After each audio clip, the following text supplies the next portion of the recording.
Ethics panel summons her on October 31st in cash for query probe, says she will only depose on the 4th of November.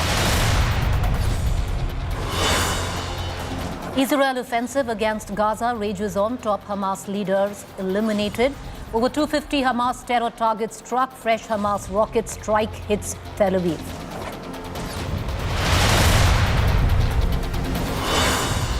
After Hamas delegation, Putin hosts Iran and Hamas meeting in Moscow. Israel condemns Hamas visit. Russia defends, says necessary to keep contact with all sides of war. Home Minister Amit Shah's big OBC pitch in poll-bound Telangana, says BJP will make an OBC member as the next chief minister if voted to power. मैं आज तेलंगाना की जनता को कहना चाहता हूं, आप Bharatiya Janata party को आशीर्वाद दीजिए, भाजपा की सरकार बनाइए, भाजपा का अगला तेलंगाना का मुख्यमंत्री बैकवर्ड कास्ट से होगा, ये हमने तय किया है। Infosys co-founder N. Narayan Murthy sparks a furious debate, says young Indian professionals should work for 70 hours a week. Himanta government bans second marriage in state, no polygamy for Assam government employees. Chief Minister Himanta says will enforce ban.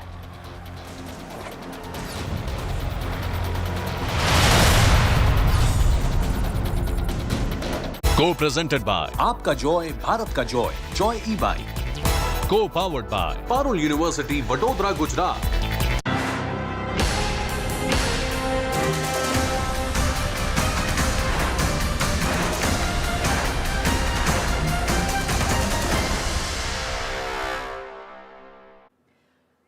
Telangana is heading to polls and there is a new poll announcement. The BJP is fighting to wrest power from the ruling KCR government, and with it, Home Minister Amit Shah has tabled a big OBC pitch in the poll-bound state.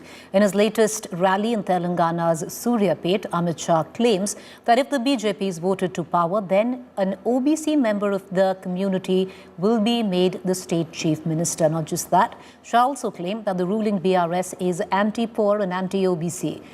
A wrong that would be corrected by the BJP as per Mr. Amit Shah. TRS गरीब विरोधी, TRS दलित विरोधी है, TRS पिछड़ा वर्ग की विरोधी party है। मित्रों, उन्होंने वादा किया था अगर उनकी सरकार बनी तो वो दलित बेटे को मुख्यमंत्री बनाएंगे।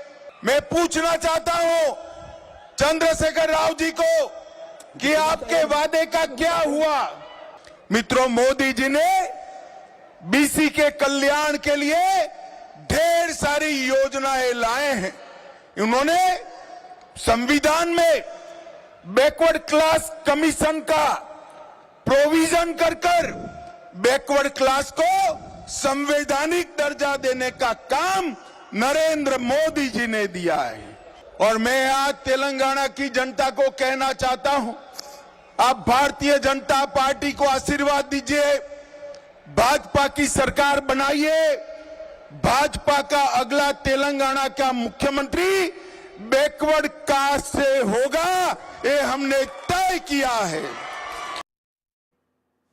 Let's quickly cut across to my colleague Apurva, who's been tracking the heat of the election campaign in the poll-bound state of Telangana. Apurva, a promise made by the Home Minister Amit Shah that if voted to power, then the BJP will elect an OBC candidate for the Chief Minister's chair. Interesting in terms of the dynamics, because at least the ground situation seems to be a fight now between the Congress and the BRS. And do you see anything change with the promise of an OBC candidate? Well, Preeti, it's going to be definitely interesting because one, we're seeing on this side Union Home Minister Amit Shah there, who's making a tall statement saying that should the BJP be voted to power, then an OBC candidate will be chosen as the chief ministerial candidate for Telangana. On the other side, we're seeing where as of now on ground, it does look like the battle is going on between the BRS and the Congress. That's what we are looking at. In fact, right now, each of these three parties, be it the Congress, the BJP or the BRS, they are looking to get over, 50 seats, 60 plus seats. That's going to be, out of the 119 constituencies, the margin is going to be crossing over 60 plus seats. That's what we are looking at. And all of these parties are confident in their own right. But one thing that, Amit Shah has said today does stand out, because not only is he challenging that the BRS Supremo and the Telangana Chief Minister there, K. Chandrasekhar Rao, had gone back on his promise of making a Dalit candidate as a chief minister. He's also stating that should the BJP be voted to power, an OBC candidate will be chosen as the chief ministerial candidate. So definitely tall claims being made there by the Union Home Minister there today at the public address that he was going on. On the other side, we're seeing the battle on ground still to be largely between the BRS and the Congress. It's going to be an interesting battle ahead of November 30th, when the state will be going for voting and the results will be out on December 3rd. Preeti. Well, it's interesting because, Apurva, we will only know whether what you say is seemingly right now on ground, a battle between the BRS and the Congress. Will a comment like this square the pitch where it comes down, where the BJP comes into question? Thank you for joining us. We're going to keep coming back to Apurva for more updates in Telangana. But meanwhile, let's cut across to the latest coming in from the Election Commission. With elections in 5 poll-bound states closing in, the Election Commission is cracking the whip to ensure the model code of conduct remains in place. While the centre has been stopped from launching its proposed Viksit Bharat Sankalp Yatra in the 5 poll-bound states, the Election Commission has served a notice to the Congress Priyanka Gandhi for her remarks targeting Prime Minister Modi's temple donations, while controversial Assam Chief Minister Himanta Biswa Sarma has been served a show-cause notice over his Akbar remark against the Congress MLA in Chhattisgarh. शिष्टाचार का पालन करना चाहिए और प्रियंका जी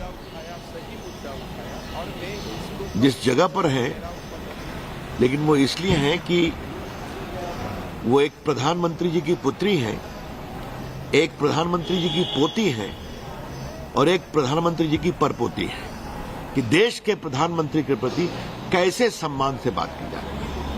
आलोचना भी होनी चाहिए, लेकिन आलोचना का एक उसकी मर्यादा होनी चाहिए। लिफाफा बाजी की राजनीति अब खत्म हो गई प्रियंका जी। उनका मानसिक दिवालियापन ज्यादा दिखने लगा है। जिस तरीके की भाषा का इस्तेमाल करते हैं, जिस तरीके से ध्रुवीकरण करते हैं, जो शब्दों का चयन करते हैं, वो दिखाता है कि एक खिसियाए हुए इंसान है। असम की जनता की बात ना कर बाकी पूरी दुनिया भर की बात करना, ये इनका ट्रेडमार्क हो गया है। उम्मीद करती हूँ इलेक्शन कमीशन ऑफ इंडिया इस पे कार्रवाई करेगी। शो कॉज नोटिस के आगे भी जो सज़ा बनती है, जो लीगली पॉसिबल वो होता है, काम होता है, उसका किया जाएगा। I want to cut across to our correspondent Sanjay Sharma tracking the Election Commission. Sanjay ji, जो पहले चुनाव रहे हैं उसमें काफ़ी क्रिटिसिज्म हो चुका है इलेक्शन कमीशन का ऑपोजिशन पार्टी से, कहकर के लैक्स हैं, पार्टिजान हैं। इस बार they have already cracked the whip even before the big election campaign is going to go full speed. जी हाँ, बिल्कुल। इससे पहले कि बहुत ज्यादा विपक्ष हावी हो जाए और ये कहे कि इलेक्शन कमीशन सरकार के इशारे पर काम करता है, इलेक्शन कमीशन ने अपनी छवि को पहले भी सुधारने के लिए कुछ एक्शन लिए थे और अभी एंटीसिपेटरी उन्होंने कैबिनेट सचिव को ये चिट्ठी लिखी है, राजीव गाबा को और गृह सचिव को, और उन्होंने ये बताया है कि जिन जिन राज्यों में चुनाव आचार संहिता लागू है उन राज्यों से विकसित भारत यात्रा नहीं गुजरेगी और साथ ही जहां जहां उपचुनाव है, जैसे तापी में है, नागालैंड के तापी में, तो वहां पर भी यात्रा नहीं गुजरेगी। और इसके साथ ही ये कहा है कि उन राज्यों में तो नहीं गुजरेगी जहां जहां उपचुनाव हो रहे हैं, उन जिलों से भी रथ यात्रा ना गुजारी जाए, ये विकसित भारत संकल्प यात्रा ना गुजारी जाए, ताकि चुनावी प्रक्रिया पर किसी भी तरह का कोई राजनीतिक और ये इस यात्रा का कोई असर ना पड़े।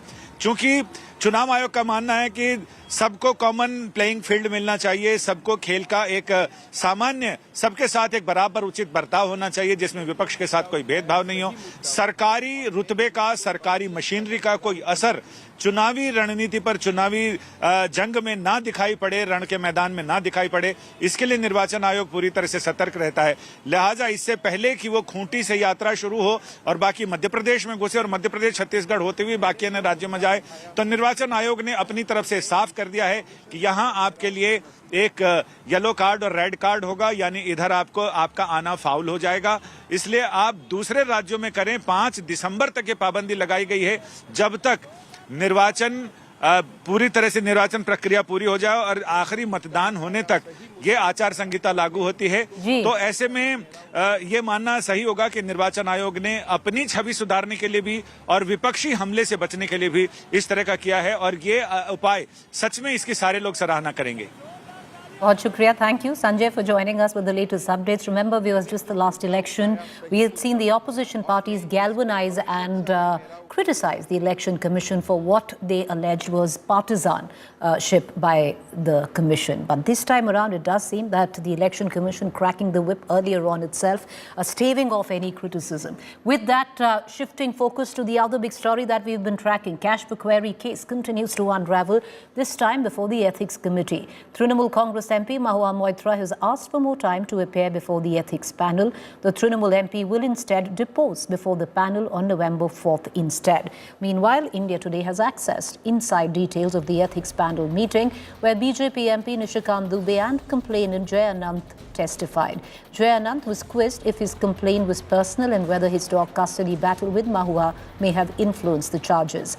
While BJP MP Nishikant was asked if his complaint may have stemmed from Mahua's fake degree charges against him. Both the complainants denied and claimed that the charges were lodged only for national security concerns. As per sources, the Ethics Committee is also likely to approach the Home Ministry to furnish details of Mahua's foreign trip in the last 5 years. What we're also been given to understand is that there is a direct divide, split where the Ethics Committee is concerned, where those who are representing the Bharatiya Janata Party stand on one side and the others, which are coming from the opposition, on the side of Mahua Moitra, is what we are getting to understand from our sources.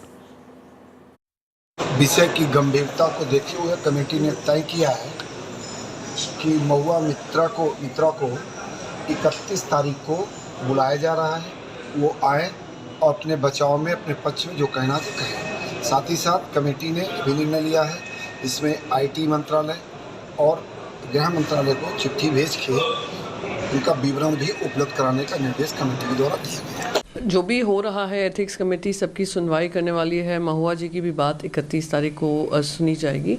तो उम्मीद करती हूँ कि जो ethics committee ने जो priority दी इस case को, एज़ कम्पेयर टू वो केस जहाँ रमेश बिदूरी ने जो शब्दों का इस्तेमाल किया था दानिश अली के ऊपर, उसको महत्व ना देकर इसको महत्व दिया है। पर एक फ्री एंड फेयर पैनल होगा जहाँ पे सब कुछ की सुनवाई होगी और फिर उसका निष्कर्ष निकाला जाएगा, और जो भी होगा हर एक मापदंड को ध्यान में रखकर किया जाएगा। Meanwhile, it's a mega crackdown by the ED nationwide after ED issued summons to Rajasthan Chief Minister Ashok Gehlot's son, Vaibhav Gehlot, approaching the ED asking for 15 days' time, which was denied. Meanwhile, in an early morning crackdown, Bengal Forest Minister Jyoti Priya Malik has been now arrested by the Enforcement Directorate in connection with an alleged Russian scam. Malik claimed that he's been made a victim of grave conspiracy. ED also held searches at about 17 locations across the country in connection with the bank fraud case founding members of Ashoka University, Vineet and Pranav Gupta. 70 lakh युवाओं के जीवन के साथ खिलवाड़ किया गया, उनके सपनों के साथ खिलवाड़ किया गया, उनके भविष्य के साथ खिलवाड़ किया गया। उसकी जांच नहीं होनी चाहिए। सूत्र कलाम कोचिंग सेंटर से जुड़ते हैं और कलाम कोचिंग सेंटर से आगे बढ़ कर के डोटासरा साहब तक जाते हैं, तब इसमें इतनी छटपटाहट क्यों होती है? सरकार 4.5 साल तक जिसकी जिम्मेदारी इसको रोकने की थी, उसके मुखिया लगातार सर्टिफिकेट इशू कर रहे थे कि इसमें कोई भी अधिकारी और राजनेता सम्मिलित नहीं है, और बार बार हम कार्रवाई करेंगे ऐसा भरोसा दिलाने की कोशिश कर रहे थे। कि बहुत पहले से ही सबको पता था कि कैसे पीडीएस का पैसा लेकर, रेशन लेकर, सामग्री लेकर कैसे तस्करी हुआ है। और ममता बनर्जी जो कह रही है नया कोई नहीं, इससे पहले भी अफसर को बचाने के लिए वो धरने में बैठी है। चोरों के ऊपर उनका बहुत बड़ा सहानुभूति है।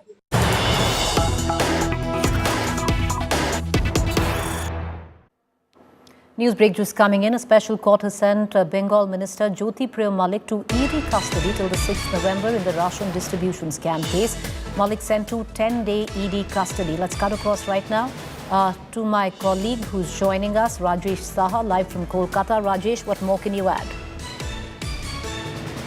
This is the big breaking news which is coming from the special court in Kolkata. That is the Bengal former food minister and current force minister Jyoti Malik has fallen down inside the courtroom after being unconscious while the hearing process was going on inside the special court in Kolkata today. And when the special judge started reading his orders, at that moment the arrested forest minister lost his consciousness and fallen down inside the courtroom. And his daughter already was present inside the courtroom. She came forward and helped the arrested minister with water and other medicines. And finally, the special judge sent him to the command hospital, which is Army Hospital in Kolkata, for further treatment, and also has passed an order to form a medical board for the treatment by the command hospital, which is Army Hospital in Kolkata. And let me tell you more, something more, which is the Bengal former food minister, who is holding the charge of forest ministry in West Bengal, who was arrested by the enforcement directorate yesterday in connection with the ration distribution case, scam case. He was produced before the special court in Kolkata today, and during the production, the enforcement directorate has raised several multiple allegations against the arrested former food minister. The lawyer for ED, the Mr. Firoz Irulji, has said, told to the court that this is a huge multi-crore scam, just like Bengal litigation scam. And when yesterday the several raids were going on at several places, at that time a raids were. Another. All right. Okay, Rajesh, appreciate you joining us for that quick update. What we've been given to understand that what seemed, rather dramatic is the minute he read that he was being taken into custody by the ED, the minister while he was reading the order, fainted, is what we're given to understand, is now taken to the hospital. Meanwhile, let's quickly shift focus back to national politics, Delhi. And this time the politics is over pollution once again. We've seen it over and over again, where citizens remain collateral to the smog that we breathe every season, while stubble burning continues in Haryana, in Uttar Pradesh and in Punjab.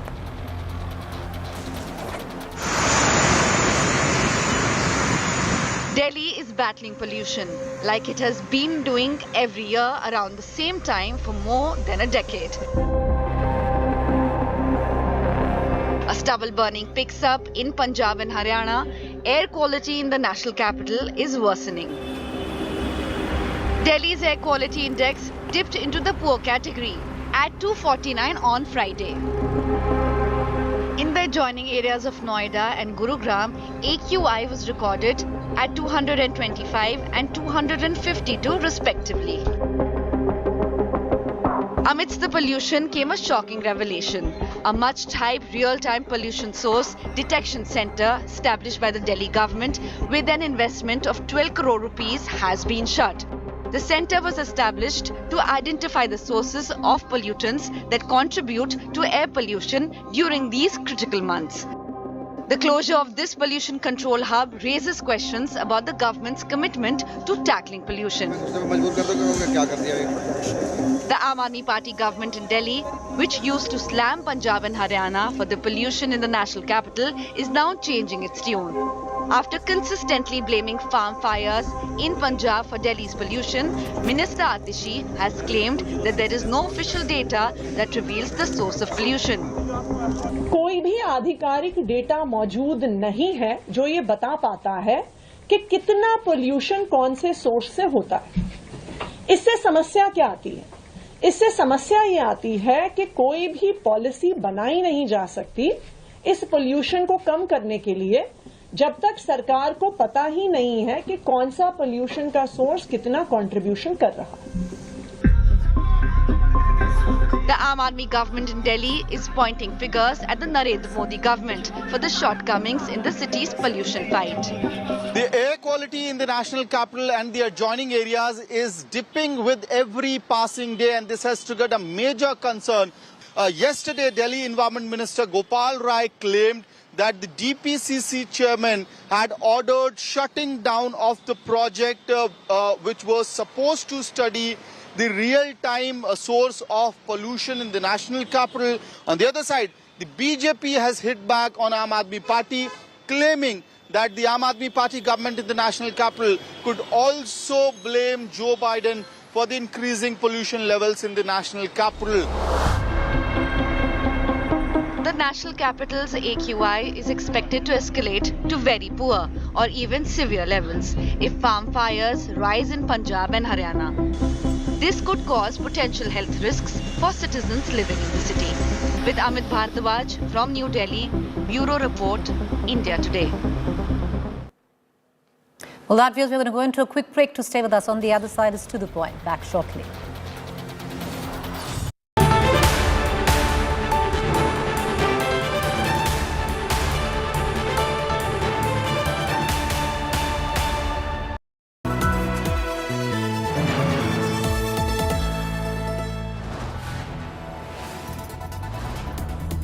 You are watching India Today, powered by Finest. Be Sustainable Change, a BNP Group company. Get ready for an immersive journey into the heart of news, politics and insights that matter. Join India Today now on WhatsApp with the #1 election team as we gear up for the upcoming assembly elections. Scan the QR code. Join India Today now on WhatsApp. Follow these steps. Open WhatsApp on your phone. Check for a new updates tab. Select Find Channel and type India Today. After finding the channel, tap the Follow button.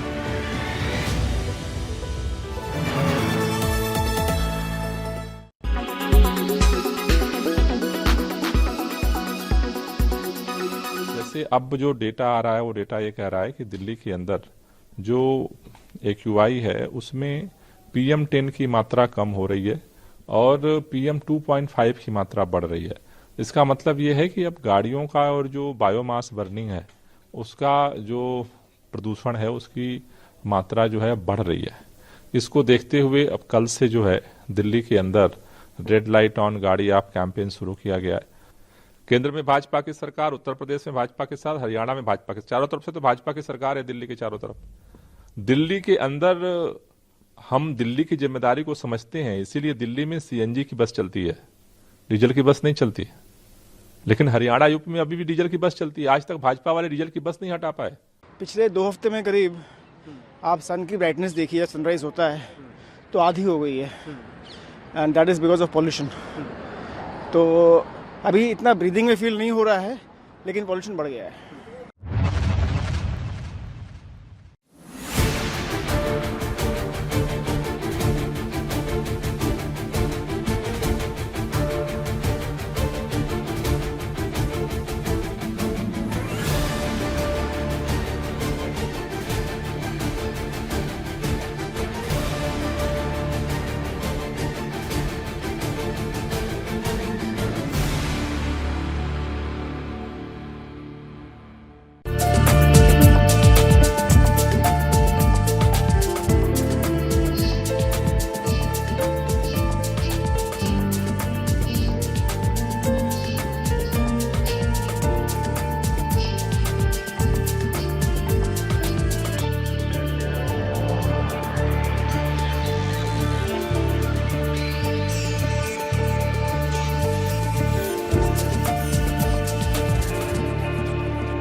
You are watching India Today, powered by Finest, Be Sustainable Change, a BNP Group company.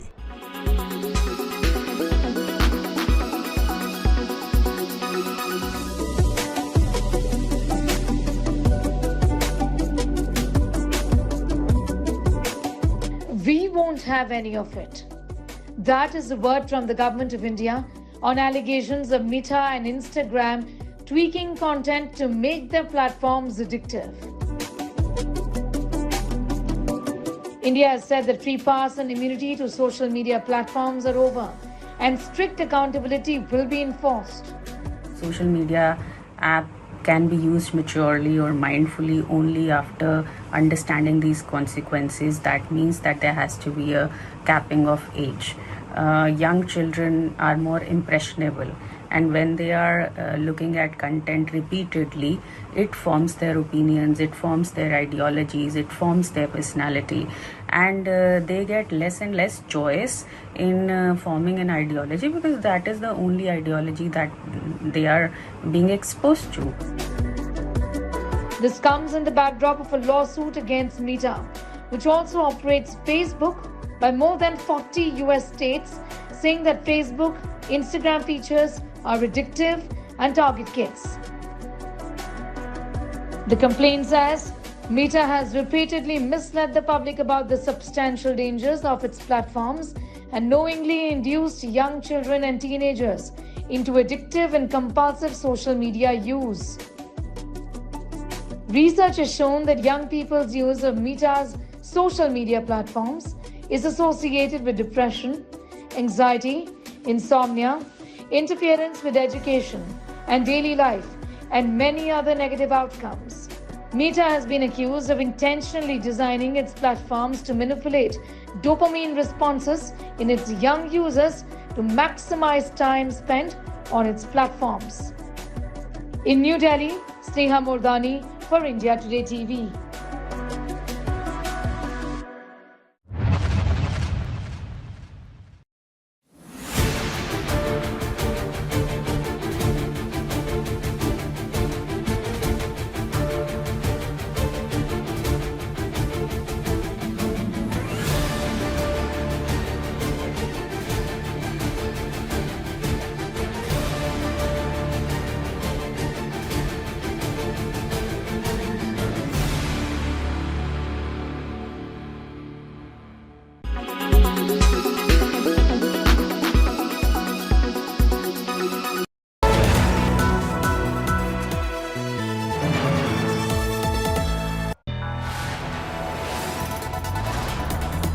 You are watching India Today, powered by Finest, Be Sustainable Change, a BNP Group company.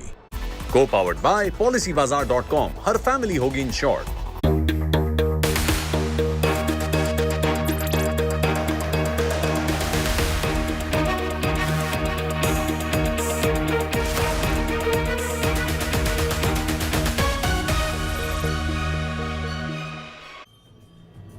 Good evening, viewers. You're watching To The Point. I'm Preeti Choudhry. It's election season, all right, and everyone's going all guns blazing. This time around, the Prime Minister today, interesting to note, was speaking at a mobile conclave, India Mobile Congress, and then made a direct attack, or a rather veiled attack, at the UPA ears, where he used the analogy of an outdated mobile and practically said that India decided to get rid of outdated technology in 2014.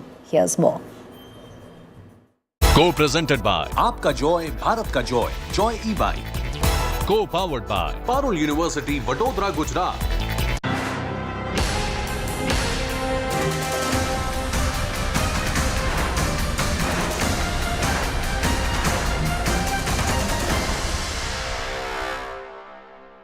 2014 में हमारे पास, मैं 2014 क्यों कह रहा हूं पता है ना, वो तारीख नहीं है, एक बदलाव है।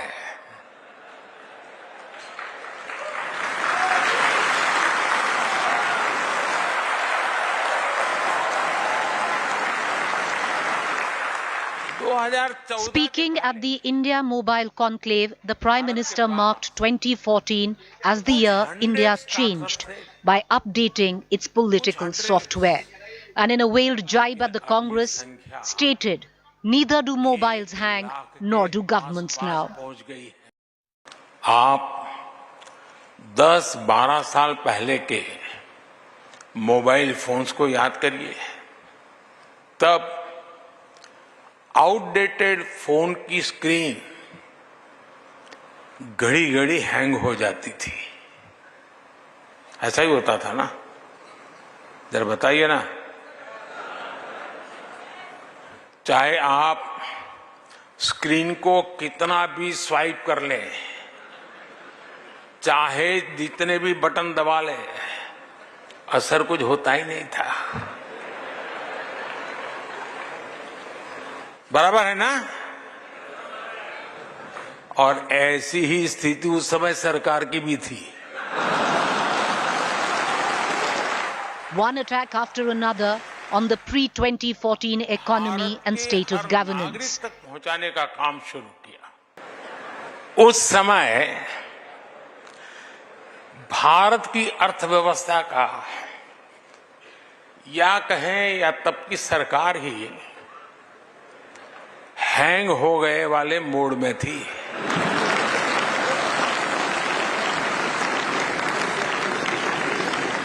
और हालत तो इतना बिगड़ चुका था, रीस्टार्ट करने से कोई फायदा नहीं था। बैटरी चार्ज करने से भी फायदा नहीं था, बैटरी बदलने से भी फायदा नहीं था। 5G. The Prime Minister used the analogy of an outdated phone to target what he called was an outdated UPA government. परिवर्तन करते हैं। 2014 में लोगों ने ऐसे आउटडेटेड फोन को छोड़ दिया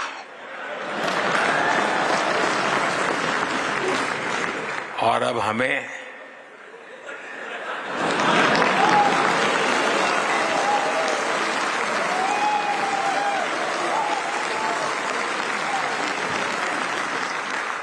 सेवा करने का अवसर दिया। इस बदलाव से क्या हुआ वो भी साफ दिखता है। उस समय हम मोबाइल फोन्स के इंपोर्टर थे, आज हम मोबाइल फोन के एक्सपोर्टर है।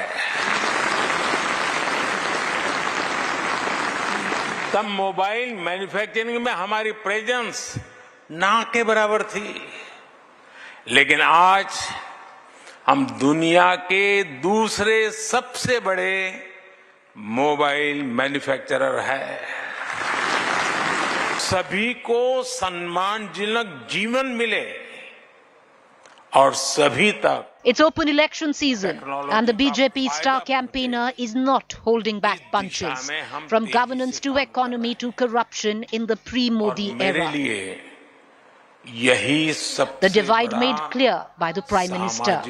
2014, a comparison between the pre- and post-Modi era. The poll pitch of Pehle Ke Din versus Achhe Din onwards to 2024. Bureau Report, India Today. So over to 2024 is not the first time, viewers. I'll hark back your memory. When the Prime Minister was in Bali for the G20 summit, even then he had raised the, not in an analogy like he did this time around using the mobile phone, but at that time drawn a sharp comparison on what was pre-2014 India and what is post-2014 India. Here, of course, today he used the analogy of an outdated phone, which is the UPA government. Leading up to the 2024 election season in what was Pehle Ke Din and possibly what the Prime Minister referred to as Achhe Din. Joining me for a debate, will Achhe Din be the calling card where it comes down to the 2024 election, is Adil Singh Bopuroy, spokesperson Congress, Anila Singh, spokesperson Bharatiya Janata Party, Rashid Kidwai, political analyst, Amitabh Tiwari, political analyst. Adil Singh Bopuroy, Very clear, this time using the analogy of a possible mobile phone, but he had made it also very clear in November 2022 when he was in Bali. A clear, defined departure from what India was before 2014, which was practically mostly under your rule, which is the Congress, and now what India is in 2014 post-UP era. Preeti, the BJP is delusional. And I'm certain now that the highest echelons of the Bharatiya Janata Party is so removed from reality that they've started to accept the spiel which their WhatsApp department spreads. Now, let me share some numbers and statistics with you, and you can have this verified. And I'd urge the BJP spokesperson to respond to this. The growth in GDP between 2004 to 14 was 299%. And compare this between 2014 to 23, it's been 56%. The growth in per capita income between 4 to 14 was 250%. Compare this with the growth in per capita between 14 to 23, a meager 34%. Our total debt in 2014 stood at 55 lakh crore rupees. Today, our total debt stands at 155 lakh crore rupees. It's trebled over the past 9 years. The Indian currency, the INR, was the worst performing currency in the year 2022 in Asia. I think Mr. Modi can perhaps take pride in that. We are the internet shutdown capital of this world. A total of 58% of total shutdowns globally have occurred in India. I think perhaps Mr. Modi should respond to this. We are 111th out of 125 countries in the World Hunger Index. India's LPG prices, the retail LPG prices in India are highest in the world. And this adds to inflationary pressure. Look at the press index. We are 161 out of 180 countries. Today, Preeti, institutions have been denigrated. Our syncretic culture has been destroyed. Unfortunately, the BJP believes that bluff and bluster is governance. And I think that's where the fundamental problem is. Nobody in this country today, and unfortunately, nobody wants to put this question except the Congress party, that please give us a report card of your performance on objective parameters.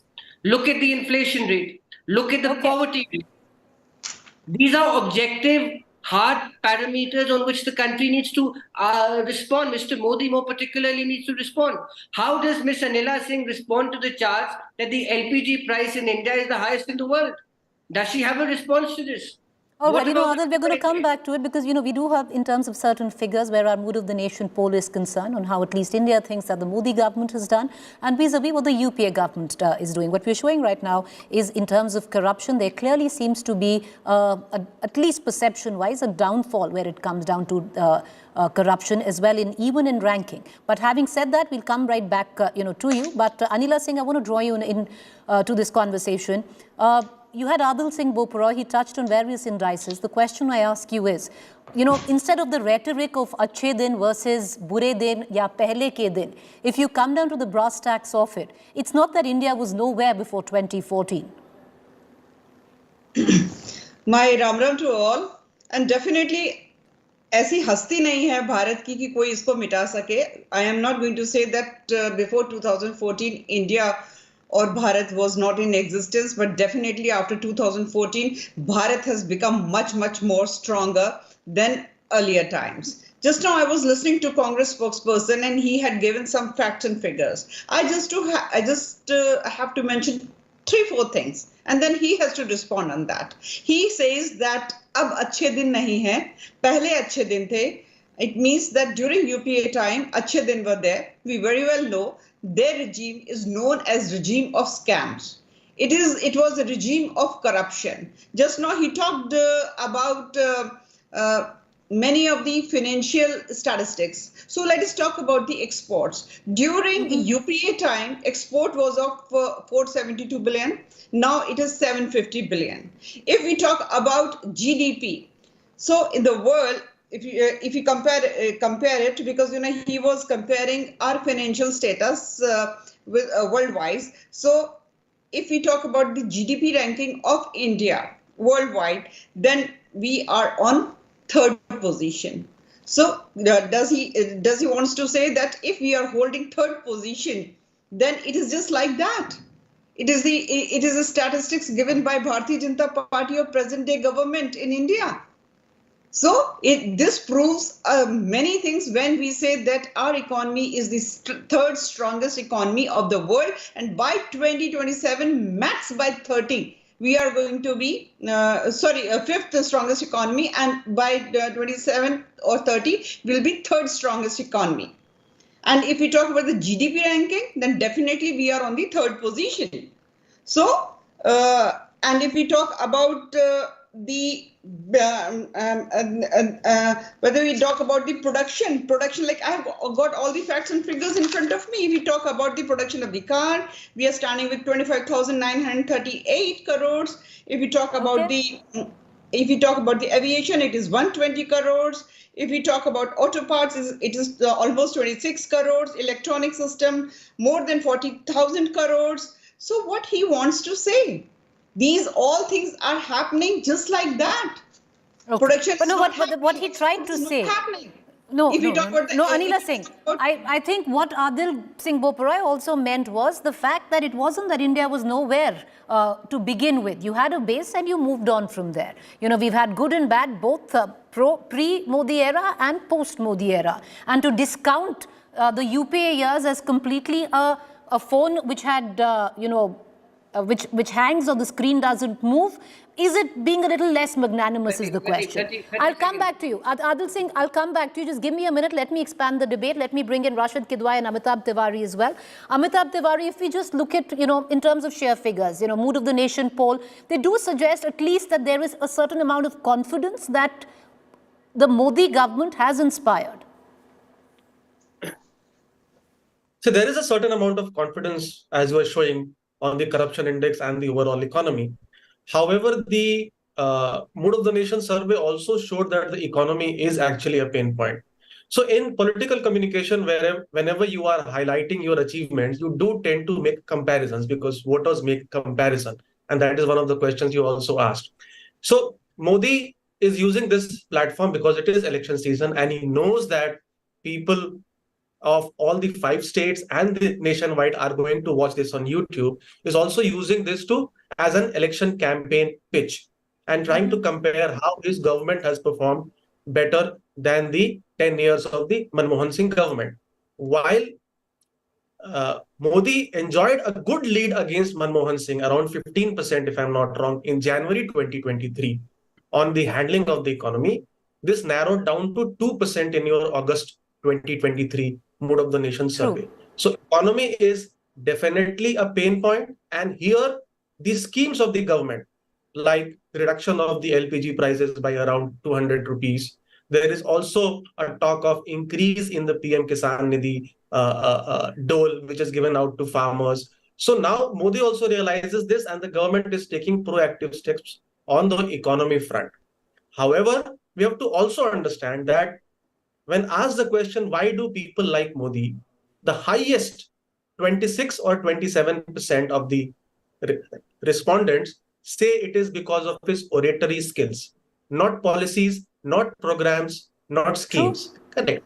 And this is where I think the Congress party is lagging behind currently. While the Congress spokesperson mentioned about various facets of the economy which are not going correct at the moment, but I think this is not being able to communicate to the voter in very simple terms like he has been able to communicate his achievements.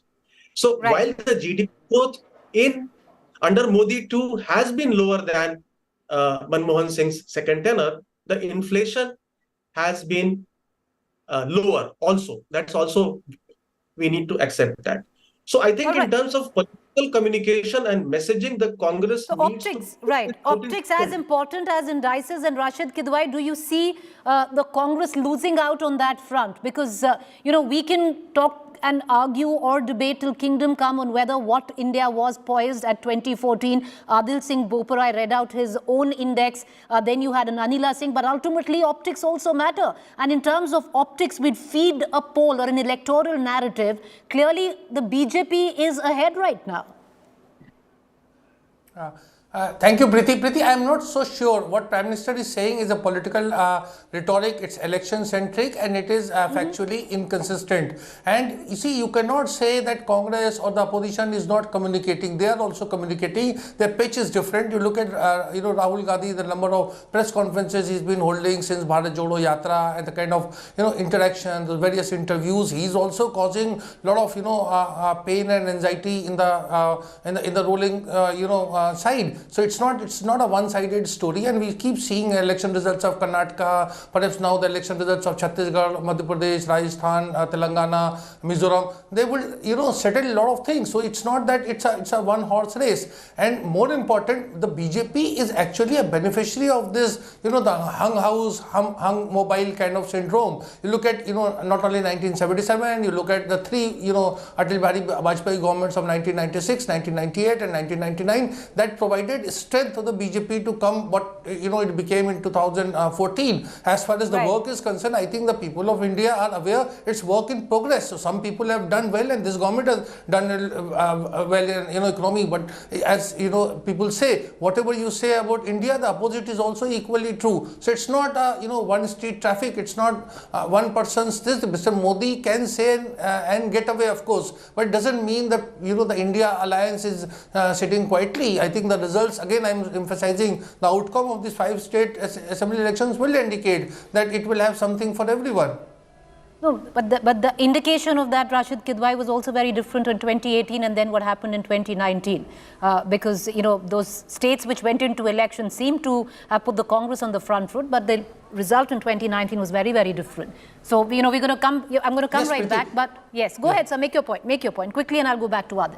No, I'm saying yes. I said, yeah, you are absolutely, Preeti, you are spot on. But every election is different. We cannot say what happened in 2018 and 19 will be replicated in 2023 and 2024 because there is an India alliance, and it's for the first time the opposition has come together, and a lot of challenges are there before Mr. Modi would also face anti-incumbency, not so much as the Prime Minister, but of his elected MPs. If there is a hung house, then what will Mr. Modi do? Hung house in the sense of getting 225 seats and then forming a government. A lot of, yes, true. A lot of that is also dependent on how cohesive is the India alliance going into the 2024 election. But Adil Singh Bopara, the fact is it's par for the course. This is a government in power. You have a widely popular leader like Narendra Modi. Why shouldn't he, pitch himself or his governance or his years as the epitome of where India stands today and compare it to possibly of where you were? Well, Preeti, I'll be very candid. Rhetoric alone cannot feed stomachs, oratory alone cannot feed stomachs. And when there is a Prime Minister of a country and a Prime Minister of the world's largest democracy making a public declaration, I think it is incumbent on all of us to test that rhetoric. Now let's test it. On GDP, the growth rate of GDP between 4 to 14 is higher than the GDP growth between 14 to 23. This is the bold letter of facts, number one. Number two, under Mr. Modi, debt has trebled. So how can the BJP run away from the fact that he has mismanaged the economy? Now let's go one by one. Let's stick with the economy part first. So the individual metrics, objective, not rhetoric, clearly demonstrates that he has mismanaged the economy, point number one. Point number two, and I have no compunction in saying this, Mr. Modi has a monopoly today on the information media using agencies and browbeating tactics. He has a monopoly. There are only few courageous persons in the media industry also who are willing to seek accountability. By and large, he has a monopoly, so he's controlling dissemination of information. All right. Now, Adil, I'm running out of time. I'm going to cut you here. Let me also bring in... Quickly, sir, 10 seconds. The hate index in this country. Look at how people are being lynched. Look at how hate and violence has been normalized. Anila Singh, I want to bring you in. Okay, Anila Singh, the fact is one can show a bigger heart because, if you're projecting the image of a Vishwa Guru, then it's, you need to grow from where you took over. To completely denigrate of what India was before 2014, and then to say that we've completely changed the character or there's been a political software upload since 2014 would be maybe a little incorrect, would you say? Preeti, we very well know that in 2014, when NDA formed the government in the center, the type of economy which was handed over to us, it was in a very, very bad shape. We know it very well. Whole system was corrupt. Nothing was working in a proper way.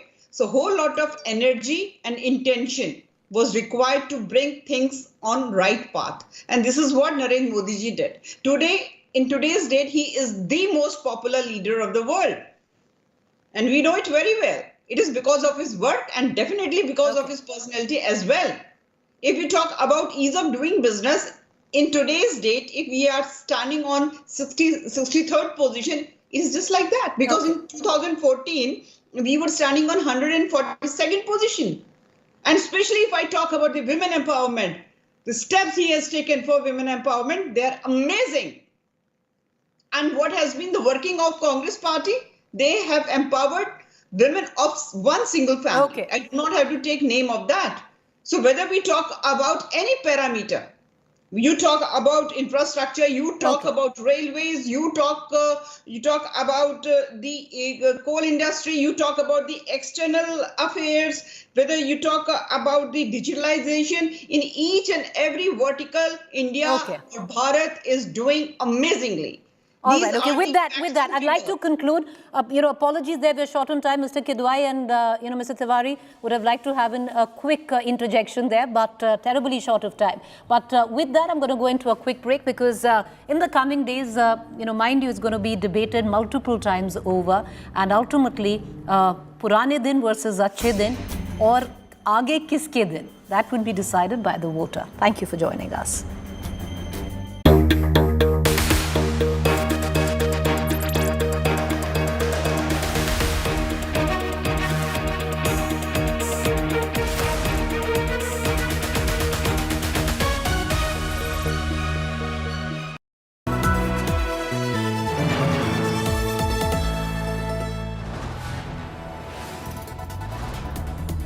You are watching India Today, powered by Finest, Be Sustainable Change, a BNP Group company.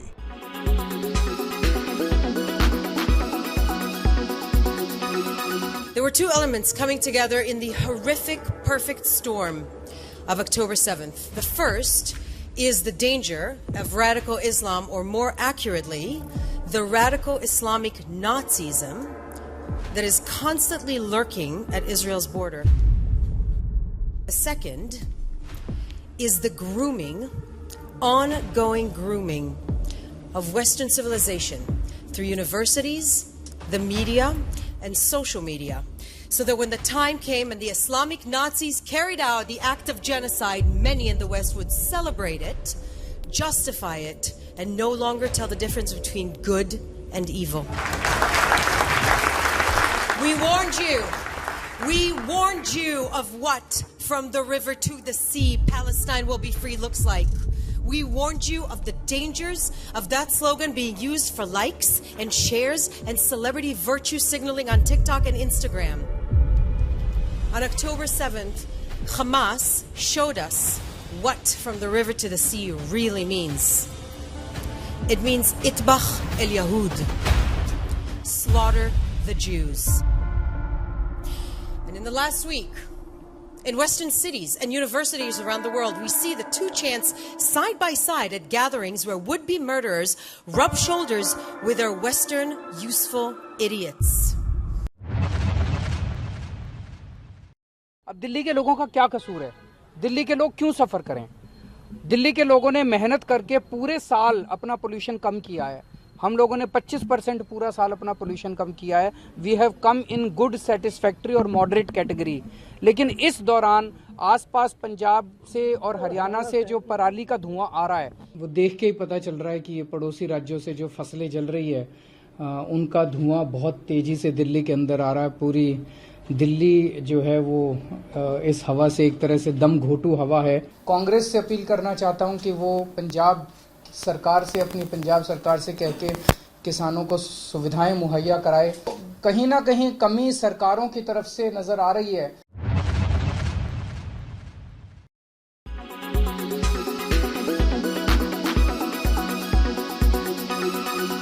Make your media plan smarter with India Today Live TV on your connected devices. Amplify your brand with 100 million smart internet viewers. To advertise, mail us at sales@aajtak.com.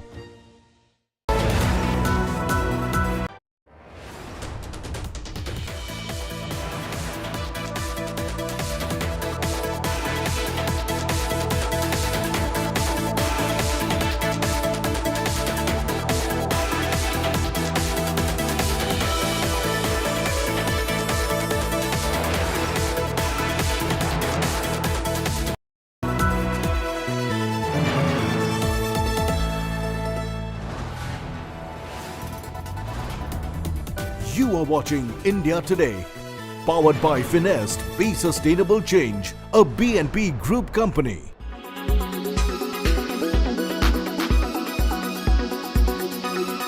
I would like to know from you what actually happened here. I mean, was there any IDF deployment around this kibbutz when this whole incident happened? On the morning of October 7th, the IDF, on the morning of October 7th, Hamas fired thousands of rockets towards this area. We're in a small kibbutz called Kibbutz Cholit.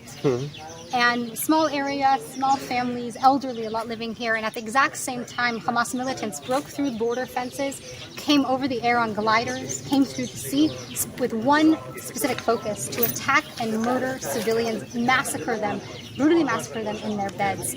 And as we see from a lot of these houses, they did exactly that. They came here and they took hostages. They killed many of the residents here, and the community had a community guard. The community guard fought valiantly against the Hamas terrorists that infiltrated this community. Those members were killed. High-frequency electromagnetic fields will interfere with the functioning of your heart. Simply put, it's your mobile phone which is interfering with the functioning of your heart, especially when you put it in the left pocket of your shirt and think it's going to do nothing. It's a myth. It will cause you problems. Take a look at this report. Electronic gadgets make life very convenient and bring the world to our fingertips with meals, clothes and vacations just a thought away.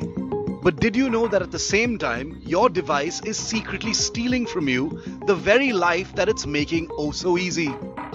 Yes, you heard that right. Your mobile phone may actually increase your susceptibility to cardiovascular diseases. High-frequency electromagnetic fields increase the risk of heart disease. These invisible waves impact your heart rate when you keep your mobile near your chest. The radiation from mobile phones increases free radicals, a reactive oxygen species which damage cells and also your DNA.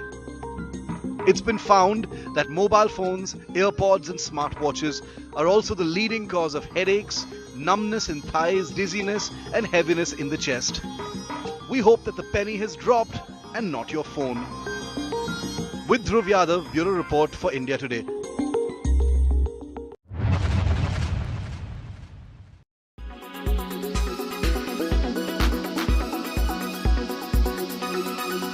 Make your media plan smarter with India Today Live TV on your connected devices. Amplify your brand with 100 million smart internet viewers. To advertise, mail us at sales@aajtak.com.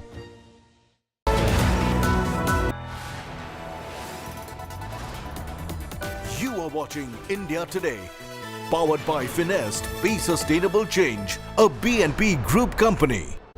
Presented by RP Sanjeev Goenka Group, Growing Legacies. Co-presented by Century Laminates by Manish Malhotra, Fashion for your furniture. Co-presented by Macho Hind, Bade Aaram Se. Co-powered by PolicyBazaar.com, Har family hogi insured. Co-powered by The Bold Look of Kohler.